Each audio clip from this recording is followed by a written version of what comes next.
11 വയസ്സുള്ള എൻ്റെ മോന് വെയിറ്റ് വല്ലാതെ കൂടുന്നു എന്ന് തോന്നിയപ്പോഴാണ് ഇങ്ങനൊരു ഫിറ്റ് ജേണിയിൽ ജോയിൻ ചെയ്തത്. അപ്പോൾ അവനൊരു മാനസിക പിന്തുണ എന്നുള്ള രീതിയിലാണ് ഞാനും അവൻ്റെ കൂടെ ജോയിൻ ചെയ്തത്. പിന്നെ ഡയറ്റ് എന്ന് പറഞ്ഞാൽ എനിക്കങ്ങനെ ഒരുപാട് ബുദ്ധിമുട്ടുള്ള ഡയറ്റായിട്ട് തോന്നിയിട്ടില്ല. നമുക്കിപ്പോൾ ആളെ പട്ടിണിക്കിട്ട് മെലിയിപ്പിക്കാം, അങ്ങനെയല്ല. വളരെ ഹെൽത്തി ആയിട്ട് സ്ലോ ആൻഡ് സ്റ്റഡി ആയിട്ട് ഒരു ചേഞ്ച് വരുന്ന ഡയറ്റായിട്ടാണ് തോന്നിയത്. പിന്നെ ഇതിൽ ഏറ്റവും പ്രധാനപ്പെട്ട ഒരു പോസിറ്റീവ് എന്ന് പറഞ്ഞാൽ നമ്മളെല്ലാം മെഷർ ചെയ്യണമല്ലോ. നമ്മൾ കഴിക്കണതിന് അളവുണ്ട്, നടക്കുന്നതിന് അളവുണ്ട്, എല്ലാം നമ്മളിങ്ങനെ അളന്ന് നോക്കണം. അപ്പം അതുകൊണ്ട് തന്നെ നമുക്കൊരു ബോധം ഉണ്ടാവും ഭക്ഷണം കഴിക്കുമ്പോഴും എക്സസൈസ് ചെയ്യുമ്പോഴും ഒക്കെ. പിന്നെ പ്രത്യേകിച്ച് എടുത്ത് പറയേണ്ട ഞങ്ങളുടെ മെൻറ്ററിനെ പറ്റിയാണ്, അഷ്റഫ. നമ്മൾ മുതിർന്നവരൊക്കെ ഒരു ഇതിൽ ഒരു വെയിറ്റ് ലോസ് ജേർണിയിൽ ജോയിൻ ചെയ്യുമ്പം നമുക്ക് വേണം എന്നൊരു ചിന്ത ഉണ്ടാവും. കാരണം കുട്ടിയും കൂടെ ഉണ്ടാകുമ്പം അവന് ശരിക്കും ആവശ്യം ഉണ്ടായിരുന്നില്ല, നിർബന്ധിച്ച് ചേർത്തതല്ലേ.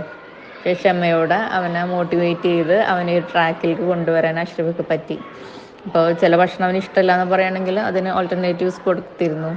പിന്നെ ഇടയ്ക്കിടയ്ക്ക് പല പല menus, healthy and tasty menu ഒക്കെ അയച്ചു തന്നിരുന്നു. ഞങ്ങളത് പരീക്ഷിച്ചു.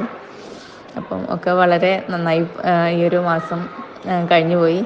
അവനൊരു 5 kg കുറഞ്ഞു, ഞാനൊരു 4.3. അതാണ് ഞങ്ങളുടെ വെയിറ്റ് ലോസ് ഉള്ളത്. വെയിറ്റ് ലോസ് അതിന് പുറമെ